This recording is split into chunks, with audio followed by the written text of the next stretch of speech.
Bueno, acá está. Segundo bloque. Segundo bloque. ¿Sabes cómo se Salimos llama este las dos. bloque? ¿Viste? ¿Sabes cómo se llama este Los que nos bloque? están viendo y estamos las dos, salimos las dos a la vez ahora. Guitarreo se llama este bloque. Guitarreo, charan, chan, chan, charan. ¿Viste cuando tenés que estirar cuando el invitado no viene? Estuve en guitarreada este fin de semana. ¿Y cómo te fue? Ah, re lindo, la pasé bárbaro. Sí, tal cual. ¿Sí? ¿Te divertiste? Sí. ¿A dónde fuiste? Contanos a dónde Fui a fuiste.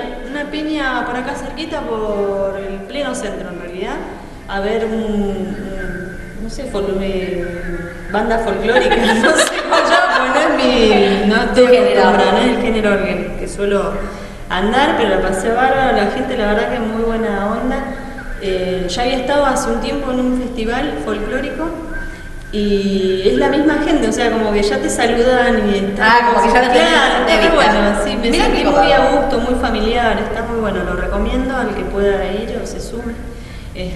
Aprendí a bailar, se hizo una ronda gigante de chacarera, así que me mandé sin saber. En realidad en algún momento de mi vida iba a peñas y bailaba y todo, pero después como, viste, como Sí, todo, una perdés salida, sí. es lo mismo que con la lectura, viste, Claro. si no lees, perdés el hábito, te cuesta de nuevo retomar, viste, entonces... bueno, Estuviste bien pachanga, agradecida. ¿no? Estuve Bien ahí, pachanga, sacarte el sí. estrés. Sí, Muy bien. Un poquito. Pero bueno, el estrés que a veces vuelve cuando, por ejemplo, Sergio está demorado, nuestro Claro. invitado está un poco demorado, está en camino, está llegando, pero nada, ya ahí nos comunicamos, está en camino, ahora viene, nos va a contar de qué se trata su libro, y si no vamos a ir citando algunas frases que yo estuve resaltando que están muy buenas, y si no, Lore, vos nos vas a comentar algo sobre... Sí, mira, hoy tenemos un día literario, esto un de día gris guitarreo, para ¿viste? leer. Es así. Y dice los innumerables beneficios que tiene leer. Porque a veces uno se olvida, ¿no? De leer. Viste que los chicos también leen Incluso cada vez menos. cada vez se lee. O leen más, en realidad leen, porque están todo el tiempo leyendo con los celulares, pero no leen Claro. cosas y demás, leen en inglés o en japonés. Ah, sí, bueno, sí, Leen Uriel mucho entiende el anime japonés. ¿Cómo es eso? Capaz que si lo mandás japonés no entienden nada, pero cuando están haciendo algo que les gusta, Claro, lo sí. aprenden, lo investigan. ¿Viste? Desarrollan más los Yo no le sentidos. quiero restar mérito a que leen. Por ahí no leen cosas importantes, pero leen cosas que les gustan. Lamentablemente es... Sí, para mí, lo que Podemos no, debatirlo igual. para mí lo que no se da es una lectura, porque yo en base a mis hijos hablo, Sí, ¿no? Y a por los supuesto. amigos de mi hijo. Vos los ponés a leer Sí. y leen como... ¿Leen rápido o no? Sí, o no tiene una No. entonación, un sentido, es como que leen. Se producía la batalla de Punta Quebracho ese día, las tropas de Confederación Argentina cayó a cargo de Lucio Mancilla, derrotaron a... O sea, Claro, no. sin sentido. Claro. ¿Entendés? Porque mi hijo, por ejemplo, ve los animes japonés y pasan así, tuk, tuk, tuk, tuk, tuk, tuk, y el chabón lo va leyendo. Ah, ¿Entendés? Ahora, de ahí a hacer una entonación, que es ponerle a mí que está aprendiendo a leer, vos lo sentás y le lees. O sea, el tema es que comprendan lo que leen. Que ese es otro Ese tema. para mí es lo más importante Sí. de cualquier tipo de lectura, así, qué sé yo, no sé, yo tengo el hábito de lo poco que lee mi hijo, de lo que es de la escuela, claro. se lo hago entender y se lo hago entender y hasta que no me lo repite y lo entendió. Claro, pero vos fíjate, él la primera lectura que da no tiene la comprensión. No, lo tienes que releer, supongo, pero no le pasa lo mismo con los videos, con las cosas que le gustan. Bueno, sí, a ver. Eso es lo que... Pero eso nos pasa a todos. Cuando vos Claro. te gusta, lees una sola vez y te queda, porque uno aparte ya está empapado. Si vos tenés que ponerte a leer qué pasó en 1846, en la batalla de Punta Quebracho, No les importa. no sé, pero ponele, si te pones a leer, vos que te gusta pintar, qué pasa cuando mezclas los óleos, sí. eso en la primera lectura te Sí, queda. sí. Sí. ¿Entendés? Y aparte uno es un lenguaje que ya conoce, es algo muy familiar, o sea... Por eso te digo, tiene que ver con lo que a uno le gusta. O sea, yo si leo de pintura o de todo lo que a mí me gusta, me va a quedar Claro. y me va a servir. Claro. Ahora, por ahí, encima que no te gusta, lo tenés que leer, es largo, no lo entendés, qué sé yo, chao, no. Lo agarra el recordaste anime, el miércoles, sí. y Sí. parecemos o vieja que le daban. En mi época te enseñaban con el punto y la coma, pero es así. Igual está bueno saber leer. O sea, ¿no? Sí. O sea, a mí mi profesor Alberto, el de 7º grado, me decía siempre que el que sabe leer, lee del derecho y del revés. ¿Y eso? Yo del revés nunca, lo único que aprendí a decir del revés es mi nombre. Pero jamás. ¿Qué quiso decir? ¿Qué quería decir? Él, por ejemplo, te leía, te lo digo con mi nombre, que es lo único que me sale. Claro. Él leía Lorena Paula del Pech. Sí. Y era Anerol Albachepe. O sea, cuando uno sabe leer, la combinación de letras es indistinta. Y el señor, no, está en el cielo ahora, no, pobre, se fue, pero alto profesor, que voy a decir, qué loco, porque le llevábamos libros, pero nosotros creíamos que él lo sabía de memoria. Dudaban, desconfiados. Claro. Ahí. Ay, mira.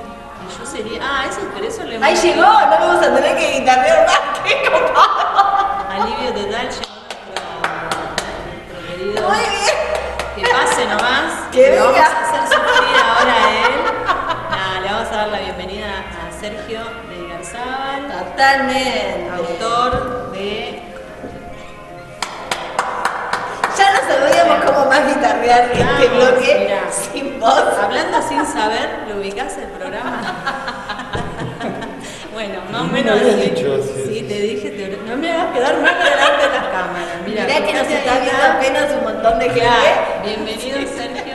Hola, ¿cómo te va? Bueno, bienvenido. Gracias por acercarte a nuestro humilde Nos espacio. Encima nos ven todos. No, pero más te ven de allá del otro lado que hay como unos miles viéndote Sí, nada más. Así Sí, que para tranquilo. Ahora te vamos a hacer sufrir un poquito como nos hiciste sufrir estos Preparate. 20 minutos. Mirá que somos bravas. Me olvidé del autor del libro. Tal cual, ¿no? Bueno, acá hoy lo estuvimos mostrando. Acá está el autor de Su cielo es mi patria de banderas, Sergio de Garzábal. ¿Qué tal? Bienvenido. Acá formalmente, bueno, nada, ahora habla, porque nosotros ya no sabemos qué más nada, mentira. Nada, bueno, yo te convocamos más que nada porque suele suceder que los que escriben libros, por ahí no, o sea, no sé si tienen un espacio o algo donde ir a contar, salvo el día de la presentación, o se siguen así yendo a lugares a presentar su libro, su obra. ¿Cómo llevas esto, Sergio? Y la verdad que sí, espacios para difundir la obra de los escritores, las obras literarias hay.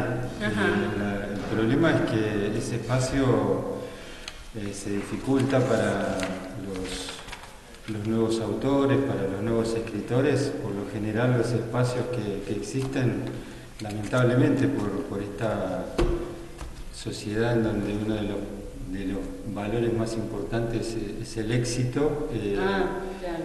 muchas veces ese espacio es reservado solamente para los escritores consagrados, ¿no? Para los que recién están empezando, como es mi caso, más allá de la edad, soy un recién llegado al mundo de la literatura y bueno, la verdad que sí he tenido la posibilidad de hablar sobre este libro en algunos programas. Mira, o sea que no somos las primeras. No son las primeras. ¿No tenemos la primicia? Pero somos las más importantes sin duda alguna. Sin duda. Bueno, muy bien. Sí, de hecho el libro cuando se presentó en abril del 2016, en ese momento tuve una entrevista en Radio Universidad, muy linda la entrevista. Después tuve una entrevista también en una radio de FM que ahora no me acuerdo cuál era. No importa. ¿Y hace cuánto que no vas a un programa a hablar del libro? Y o sea, fue el sí, momento. hace un año y medio más o menos que no estoy haciendo tareas de difusión sobre este tema, básicamente porque me estaba dedicando a otras cosas, Bueno, la verdad que agradezco la posibilidad de volver a hablar sobre este libro porque para mí es algo muy importante, fue casi como un hijo para mí. Claro. Contanos cómo llegaste a la literatura a escribir un libro. Bueno, es un tema largo, pero voy a ver cómo trato de hacerla corta. Básicamente o sea, yo siempre escribí cosas sueltas, cuentos, alguna que otra poesía. En algún momento, hace muchos años, intenté hacer lo que yo imaginaba que podía llegar a ser una novela, que bueno, finalmente quedó a medio hacer.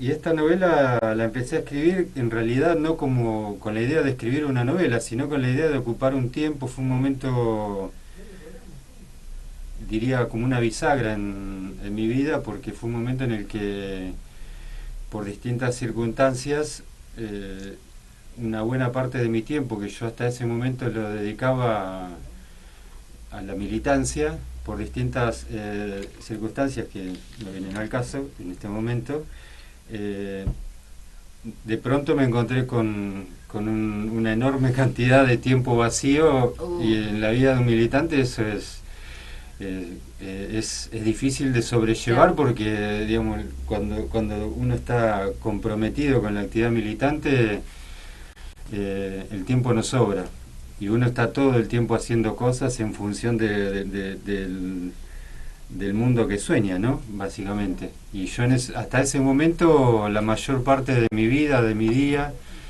estaba organizada en función de dedicarle todo el tiempo a la militancia.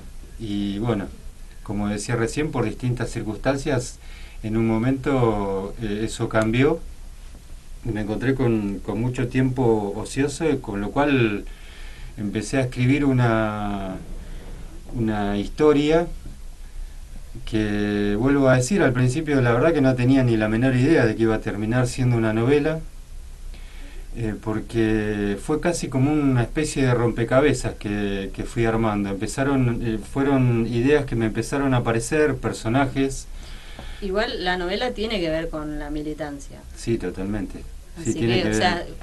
digamos que fuiste Plasmó toda la plasmando militancia que no todo podía ese hacer impasse afuera. que tuviste. Sí, también planteé interrogantes, además de la importancia de la militancia, también lo que plantea son interrogantes sobre qué significa para nosotros el compromiso, qué significa para nosotros las grandes preguntas que creo que todas las personas se hacen, más allá de que sean militantes o no. Yo ahí en el libro hablo de preguntas que a mí me acompañaron a lo largo de mi vida, en algunos momentos más, en algunos momentos menos, en algunos momentos las preguntas fueron otras y en algunos momentos volvieron a ser las mismas, pero básicamente creo que son preguntas que yo me hago, que de vivir uno sabe que son cosas que todas las personas, sean militantes o no, son cosas que uno se pregunta, ¿no? O sea, ¿cuál es el sentido de nuestra presencia en esta vida? O sea, preguntas que para mí son trascendentales y que muchas de ellas todavía no las he logrado responder. No, claro. Pero bueno, empecé a escribir, vuelvo a decir, casi, como decía recién, como un rompecabezas, escribiendo sobre cosas que me venían a la cabeza y cosas sobre las que yo quería hablar. Y después el gran desafío para mí fue encontrarle un sentido, algo que juntara todas esas partes para armar una historia, porque después me di cuenta de que, más allá de que parecían ser historias inconexas, en realidad tenía que ver con un hilo conductor, todas esas pequeñas historias. Y bueno, eso fue un trabajo. Al principio pensé que no lo iba a poder hacer, sobre todo porque, vuelvo a decir, yo la verdad no me jacto de haber escrito este libro, pero sé que escribir una novela es algo muy complicado y por lo general los escritores cuando empiezan a escribir no empiezan a escribir novelas, por lo general empiezan a escribir cuentos, relatos largos, poesías, y después es como que a partir de esa experiencia se van animando a hacer cosas más grandes como puede ser una novela. La verdad que para mí fue todo un desafío porque, vuelvo a decir, no solamente no pensaba escribir una novela, sino que además una vez armada todas esas pequeñas historias con formato de novela, nunca pensé que iba a terminar siendo un libro y encima editado y encima que me hicieran reportajes. Y encima estar acá. ¿Y cuánto tiempo te llevó más o menos escribirlo? Y lo empecé a escribir a mediados del año 2006 y el libro lo publiqué en abril, creo, del año 2016, o sea que fueron... Por eso también, en realidad, todos los libros, eso es algo que también aprendí, todos los libros que escriben los escritores, conocidos o no, siempre tienen mucho de autobiográfico. Claro. O sea, siempre más allá de que uno ponga el relato en boca de los protagonistas que protagonizan la historia, en realidad siempre es el autor, el escritor, el que habla a través de sus personajes. Y también que eso es algo fantástico que yo descubrí a medida que fui escribiendo la historia, darme cuenta que a medida que los personajes iban apareciendo, hace muchos años me acuerdo que leía a un escritor que se llama, creo que si no murió, aún sigue vivo, que se llama Salman Rushdie, que fue el que escribió Los versos satánicos. Un libro que fue bastante polémico, sobre todo para los creyentes del Islam, y por lo cual aún hoy sigue perseguido. Y él decía que él, cuando empezaba a escribir una historia, los personajes era como que cobraban vida propia y empezaban a vivir en la historia, ¿no?, del relato más allá de él. Y él lo único que hacía era contar lo que los personajes iban haciendo. Y a mí me pasó algo parecido. Parece medio caprichoso que diga esto, pero es así. Cuando lo empecé a escribir empezaron a aparecer los personajes no podían hacer otra cosa que lo que terminaron haciendo ahí en el libro. Así que para mí fue... Qué bueno. Y hay varios personajes. Pero los principales serían Titina y Eduardo, ¿es la historia? ¿O leí mal? Que también es posible. Sí, son varios los personajes. Ajá. Y en realidad, si bien...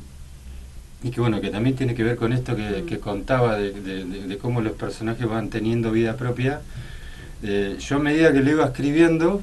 Sí, yo pensaba que los personajes principales iban a ser unos y después me terminé dando cuenta de que los personajes principales, o el personaje principal para mí por lo menos, pues eso es algo muy subjetivo, terminó siendo uno. Más allá de la importancia de los distintos personajes, como Pablo o Titina, para mí claramente el personaje...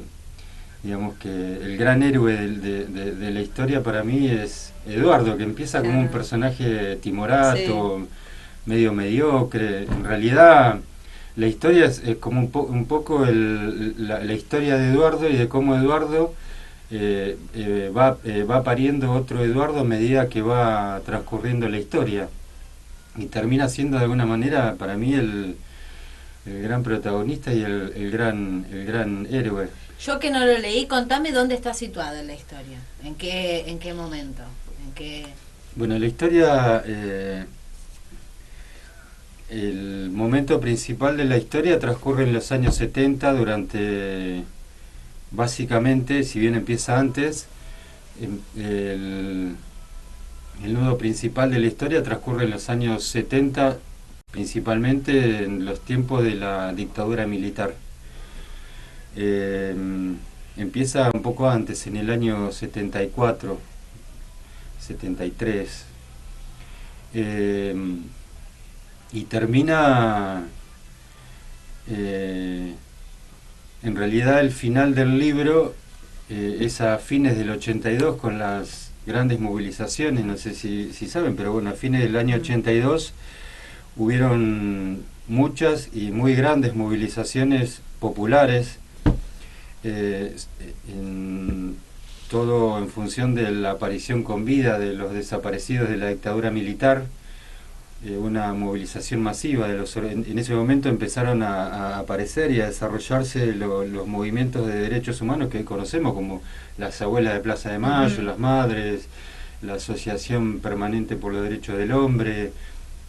Bueno, había un movimiento popular muy fuerte en función del reclamo de la aparición con vida y del juicio a los responsables del terrorismo de Estado.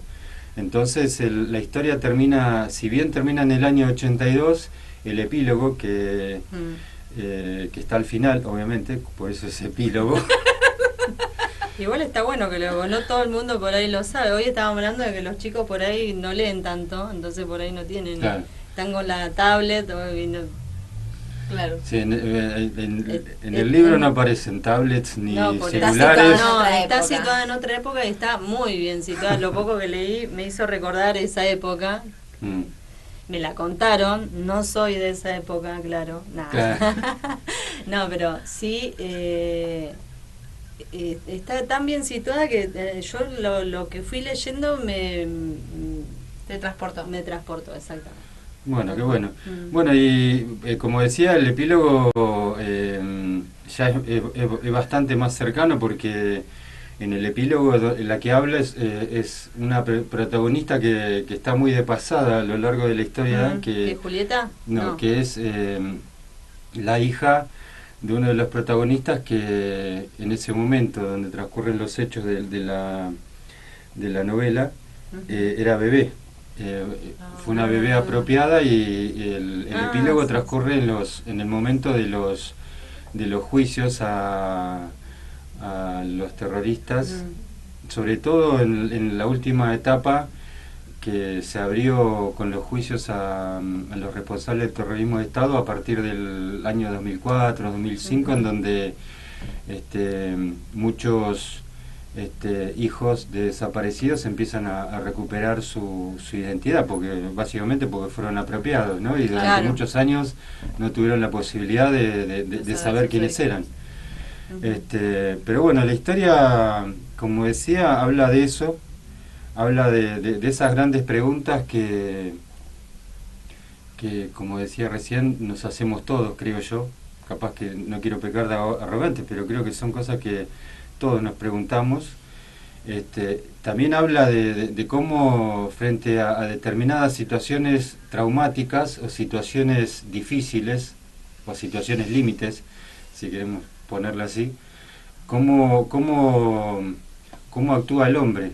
Cuando digo el hombre, la mujer, la condición humana frente al hecho traumático, ¿no? Y bueno, y uno no solamente lo que fue el terrorismo de Estado, sino en todas las situaciones de la vida, uno descubre de que frente a situaciones difíciles, las personas a veces reaccionan como uno quisiera y a veces reaccionan de una manera distinta. A veces uno ve que las personas frente a esas situaciones reaccionan de la manera más noble, ¿no?, que uno puede esperar de un ser humano, y en otros momentos actúan de las maneras más miserables. Entonces el libro habla de eso, habla de frente a algo tan dramático como era la persecución, la desaparición de personas, el terrorismo de Estado, como algunos se hacían cargo, como es el caso de Titina, que no estando involucrada en la militancia política decide involucrarse desde un costado absolutamente afectivo en la búsqueda de su mejor amiga, que era Julieta, que es uno de los protagonistas del libro, que ella sí era militante de la organización Montoneros y desaparece en un momento. Y Y bueno, y Titina sin tener ningún tipo de compromiso político, porque es más, ella estaba convencida de que el mundo había que Sí, era transformarlo, otra, sí, pero tenía pero ella otra... era de la idea de que el mundo había que transformarlo no con política, sino con arte. Claro, Este, sí. y aún así, ella, frente al hecho de la desaparición de su mejor amiga, Se involucra. decide involucrarse en la búsqueda de ella, de Julieta, sabiendo los riesgos. Mm. Y bueno, y así lamentablemente termina corriendo el mismo destino que Julieta. De hecho, Titina en un momento desaparece y eso es lo que desata de alguna manera un nuevo protagonismo de Eduardo, que era el Claro. novio de Titina en toda la historia. Eduardo era el novio de Titina y al principio cuando Titina toma la decisión de iniciar la búsqueda, empezar la búsqueda de Julieta, Eduardo era el que le decía, no, no te involucres, no te metas, fíjate cómo terminan los que se involucran, y ella desde el mejor lugar de la condición humana le dice, no, yo no puedo no Mirar hacer para nada, otro lado. claro, Claro, frente a la totalmente. desaparición de mi amiga, yo la voy a buscar. Voy a luchar para Claro. que se haga justicia. Y bueno, y nada, y en un momento Titina, como consecuencia de esta toma de posición, eh, eh, sufre la desaparición y Eduardo al principio pasa por varios estados, ¿no? El miedo, la incertidumbre, el no saber qué hacer, y de a poco en Eduardo fuerte. es como que va surgiendo una necesidad de entender por qué Titina no, siendo que no tenía ese compromiso, en la búsqueda de tratar de entenderla, Eduardo se va transformando y Eduardo pasa de ser una persona absolutamente escéptica y descomprometida, pasa a tener un protagonismo superlativo, digamos, en la historia. Bueno, ya me dieron ganas de leerlo, más o menos así. Si lo quiero Sí. comprar, ¿dónde se está en librería? La editorial que lo publicó y que tengo entendido que todavía tiene ejemplares es la editorial Malicia, que está en la calle 6 y 59. Qué copado. Y creo que hay algunos ejemplares dando vuelta por algunos lados, pero no sabía decir cuáles son. No Bueno. importa, pero súper interesante. Que vamos a Da. buscar Sí. y va a quedar pendiente otra Sí, como no. otra Lo que sí quiero charla. decir antes Sí. de que termine la entrevista es que para mí fue muy importante cuando escribí el libro, porque el libro en buena medida fue inspirado por un libro que también leí hace mucho tiempo que se llama Botín de Guerra, que fue un libro de esos que sacaba Página 12 hace mucho tiempo. Ahora no saca libro porque el gobierno está como empecinado en Claro. reventar Página 12, ¿no? Claro. Le quita la pauta publicitaria, todo lo posible para que se calle la boca. Claro. Pero bueno, en ese momento cuando Página 12 tenía recursos, publicaba libros, y uno de los libros que publicó fue un libro maravilloso para mí que se llama Botín de Guerra, que es un libro con testimonios de las que fueron las fundadoras de las abuelas de Plaza de Mayo, y una de la primera fundadora de Abuelas de Plaza de Mayo fue la señora Chicha Mariani, a la que yo le tengo un amor inmenso, no solamente por lo que me movió el testimonio de ella en ese libro, sino porque además tuve la posibilidad el privilegio de conocerla en 2 oportunidades, de entrevistarla para el libro,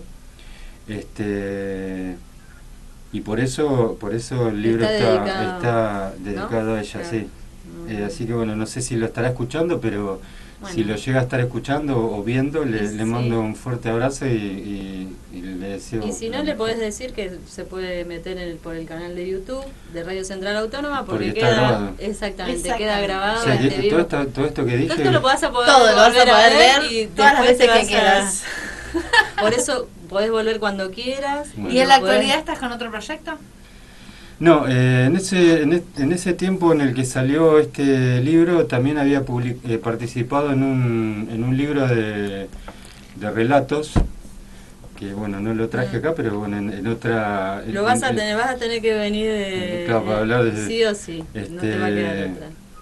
No, en este momento no estoy embarcado en otros proyectos, pero sí, la idea de escribir es algo que siempre... ¿Y qué te gustaría hacer? ¿Otra novela? Si volvieras a escribir algo. Sí, sí, creo que después de haberme ya, animado pan esto... comido ahora después de esto. Ya está, sí, claro. Un cuentito, otro cuentito y ya está, ¿no? Malicia. Sí. No, creo que no me... Es más, estuve y estoy pensando en cosas... a mí algo que me inquieta mucho y me consume mucho la cabeza y el tiempo es reflexionar sobre las personas. Mira. Sobre los comportamientos y las cosas que hacen las personas en su vida, ¿no? De hecho el libro, no sé si nos tenemos que ir, pero bueno, sí. el libro, si bien habla de toda esa época y de acontecimientos históricos como la muerte de Perón, que está mencionada, también habla del día que la juventud de la tendencia revolucionaria del peronismo se va de la plaza. O sea, hay hechos históricos, pero básicamente la novela es muy introspectiva, porque habla, como decía recién, es muy introspectiva porque es muy de meterse en la cabeza de las personas, en los dilemas de las personas frente a las cosas que están pasando, las decisiones que quisieran tomar y a veces por cobardía o por no las terminan tomando. Y a mí me surge la pregunta, ¿la visión que tienen estos personajes es tu visión? ¿O ahí fue tu imaginación? Hay un poco de todo. Yo siempre recuerdo la frase de un compañero y amigo, de Gustavo Zurbano, que él, cuando yo empezaba a militar, me dijo algo que para mí fue muy importante, que es que uno tiene que saber siempre que de un lado está el angelito, ¿no? Y del otro lado está el diablo, ¿no? El angelito que te dice que seas lo mejor que puedes ser, y del otro lado está el diablito que te dice portate mal, portate... Bueno, yo creo que sí, estos debates que están planteados en la novela son debates y preguntas, vuelvo a decir, que no son preguntas que se hacen solamente las personas, son preguntas que me hago yo. Y sí, muchas veces las dudas sobre qué hacer son dudas que tengo yo. Claro, como uno ve, o como vos veías qué sé yo, a un Eduardo que por ahí no se podía comprometer en su momento, pero que después lo fue revirtiendo. Claro, eso es muy para común mí en el barrio, en totalmente. todo, o sea, en el común, ante una situación. Para mí el problema, el gran problema o el gran desafío que está planteado de alguna manera en el libro, pero que es algo que yo llevo por suerte conmigo, es no tener miedo a que existan esas dudas, claro, a que existan los posibles caminos que uno puede llegar a tomar. Para mí no está mal que uno tenga esos debates, esos dilemas. Para mí lo importante es saber, frente a esas posibilidades, frente a esos dilemas, saber siempre tomar el camino correcto. Como decía el libro que ahora no me acuerdo, pero un libro que a mí me marcó mucho, Las enseñanzas de Don Juan, de Carlos Castañeda. El pinche tirano. El chamán le dice al protagonista, uno siempre tiene que saber elegir frente a una encrucijada en donde un camino se bifurca, saber darse cuenta cuál es el camino con corazón y cuál es el camino que no tiene corazón. Pero qué difícil, ¿no? Es re lindo ese libro. Y si tuvieras que recomendarnos el libro para vos, ¿qué sería? El libro para mí. Y para mí uno de los libros más uno de los libros, no sé, tengo muchos libros, claro, pero si tuviera que elegir uno, Los 100 años de soledad de Gabriel García Márquez. Fue un libro que cuando antes de que yo empezara a leer ese libro, yo pensaba que en literatura había cosas que no se podían decir con palabras. O sea, sentimientos que tenemos nosotros. ¿Viste? Cuando vos decís... Sí. ¿Cómo lo no, expreso? claro, no hay palabras para decir esto que estoy Bueno, sintiendo. pero a mí me pasó algo parecido con cosas que leí de tu libro, así que nada, quería felicitarte. Lo poco que volví a releer, porque ya lo había leído, pero bueno, quería ahora ahondar en el tema. Pero me pasó eso, hiciste descripciones de lugares, incluso que yo lo del mar, que las marqué y todo, que me encantaron. Así que bien, bien ahí. Bueno, Sergio, nos tenemos que despedir, lamentablemente. Bueno, si querés quedarte, ahora van a tocar los chicos a hacer un poco de reggae, te podés quedar con nosotros a compartir. Pero antes de despedirte, te vamos a hacer una pregunta, que es nuestra pregunta así para comprimir. Es la terrible. Pregunta animal. La pregunta animal sin filtro. Y bueno, y agradecerte que hayas gracias venido, que te hayas acercado. Obviamente la idea es que vuelvas así. Ya lo vamos a terminar de leer, leemos las dos y te vamos a dar. Termine, muero. Claro, exactamente. Más o menos. Así nos contás un poco más, entramos más en detalle con el tema. Y bueno, lo que pasa es que con el tiempo, viste, a veces Métale con la pregunta. Pregúntale nomás. A ver, queremos saber qué te caga el día. ¿Qué situaciones cotidianas te arruinan totalmente tu día y cómo lo revertís? Y una de las cosas que más me fastidia de la gente es la estupidez. Lo que pasa que decir eso es algo muy subjetivo, porque lo que por ahí para mí es estúpido, por ahí para otros no lo es. Por ahí para otros estúpido es lo que pienso yo, o la manera de vivir que tengo yo, pero nada, la indiferencia, y en una situación más cotidiana, en algo que vos lo palpes todos los días, algo que te saque, no sé, la imprudencia del tránsito, el mal humor, o sea, ¿qué es lo que te genera bronca automática? La gente trucha. Te cansás de ponerte de mal. Sí, y lamentablemente uno no se termina de sorprender de cuántos truchos hay merodeando alrededor de uno. Uno no puede creer que haya tanta. ¿Y cómo lo revertís eso? O sea, dándote cuenta. Y a veces cuesta revertirlo. Es un trabajo interior que uno tiene que hacer para priorizar la salud mental, que en última instancia termina siendo también beneficioso para no solamente para nuestra cabeza, sino para nuestro cuerpo, porque cuando uno no resuelve de la mejor manera los dilemas en la cabeza, eso se termina trasladando a nuestra salud física. Entonces, a veces el mejor remedio frente a ese tipo de cosas es seguir camino y hacer eso a un lado, ¿no? Ignorarlo, dar vuelta a la página y seguir. Claro. Bueno, nos encantó tenerte acá. Bueno, gracias por acercarte, gracias, será hasta la próxima oportunidad que vamos a tener seguramente. Totalmente, prometemos leer el libro y vamos después... a leer el libro, vamos a hacer los deberes. Y después nos venís a contar. Así que bueno, estuvo con nosotros Sergio Igarzábal, autor de Tu cielo es mi patria bandera, nos contó brevemente de qué si lo quieren conseguir, en 6 y 59 lo pueden encontrar, así que... Y gracias. si no, nos van preguntando y les vamos preguntando a él y vamos haciendo ahí un enlace, se comunican por ahí y nos vemos. Bueno, Regu, nos vamos a un cortecito que ya está Mantra Mazagana, no se vayan, que a puro reggae terminamos Moneda en el Frasco.